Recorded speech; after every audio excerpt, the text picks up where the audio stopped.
Hello, church family. These are wild times that we are living in, times that we're never going to forget. We're living through history, and I think we're going to look back on these days much like we look back at 9/11, days that the world changed. You probably have heard the statewide ban of assemblies 50 people or greater. You've heard the president advising us to not gather in groups of 10. And we want to honor our leaders, we want to protect our people.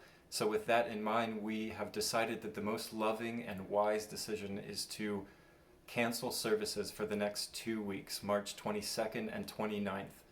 And we're also canceling Sunday school classes, any ministries of any kind for the next 2 weeks for as long as the situation demands. We look into April, we're also canceling the Seder meal and the Easter breakfast. So even though we are temporarily closing the doors of the church will not end. And we are going to hold a virtual service this Sunday morning. I will deliver a sermon, not from the pulpit, but from a video, which will be available at 10 a.m. on Sunday morning. And with that, we'll be accompanying my sermon manuscript, a lesson for the children, and a curated worship playlist. And that will all be available to you on the church website, Facebook, YouTube, and it's going to be sent to you via email. Additionally, we can't forget about money in times like these, and so very soon you're going to see an option for giving, online giving, on the church website. And of course you can send your checks in to the church office anytime. No virtual service, no videos of sermons, nothing like that is ever going to replace our time of church. And at some point I think we're all going to feel that sense of isolation and disconnectedness and even loneliness. Some members of the church, perhaps more than others, will feel that. And so let me encourage you to do all that you can do to stay connected and to reach out to one another. I encourage you to gather in groups of 10 or less on Sunday morning and watch the message together, listen to the worship music together, pray together, spend time together. Additionally, we live in a time where connection is so much easier. So call each other, think of ways to reach out to one another. Do all that you can do to help fight those feelings of disconnectedness and isolation. If someone comes to your mind, give them a ring. If you're wondering how somebody is weathering this storm, find out. Because it is a storm, and it's only just beginning. And so to help each person weather this storm in the Immanuel family, we are forming a crisis response team. And it's the goal of this crisis response team to help in 4 different ways. First, if someone is not able to leave the house and go grocery shopping, we want to provide you with somebody to go grocery shopping, pick up your groceries, and then deliver them to your house. Second, if you want to learn how to do online grocery shopping, the crisis response team will provide you with somebody to teach you how to do that.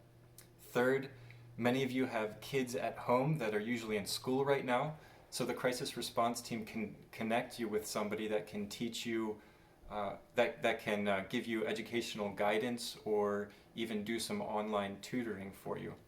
And then finally, the crisis response team is going to be setting up a resource page where needs for resources can be listed, and then hopefully we can connect people to meet those needs. So if you have any needs in any one of these 4 areas, then please email crisisresponse@ibcfamily.com. Again, crisisresponse@ibcfamily.com. Or feel free to call our point person, Jeff Christian, and his number can be found in the church directory. The crisis response team is only just beginning. We're only forming it now, and we need as many of you as are able to help join this team. So if you are not in a high-risk category related to the virus, if you're showing no symptoms of illness, and if you have a relatively flexible schedule, then perhaps you can join the crisis response team to shop for people and deliver groceries to individuals' houses. If you would like to teach somebody how to grocery shop online, you can join the team. If you are a teacher or a homeschooler, or you have some kind of educational background, perhaps you can join the team and help give educational guidance or even tutor virtually.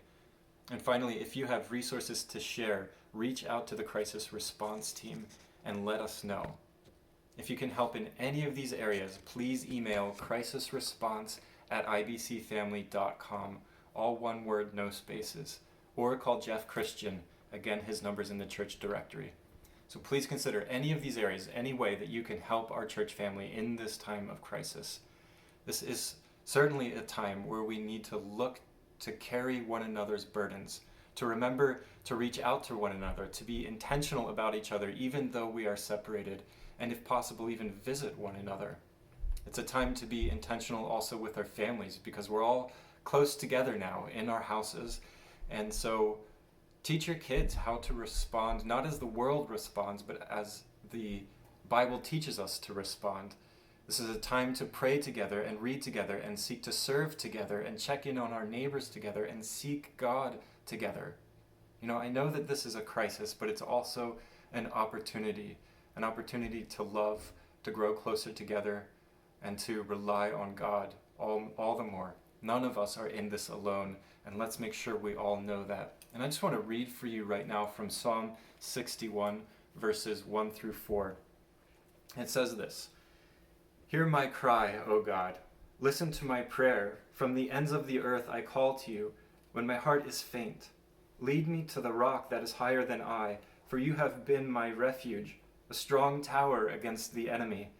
Let me dwell in your tent forever. Let me take refuge under the shelter of your wings." How we need to turn to God in these times and for him to lead us to the rock that is Christ, the only place we will find refuge and shelter from the storm, any peace from the storm. I love my Immanuel family. I love all of you. I hope you can share that same love with one another, even though we're not meeting in our building for the time being.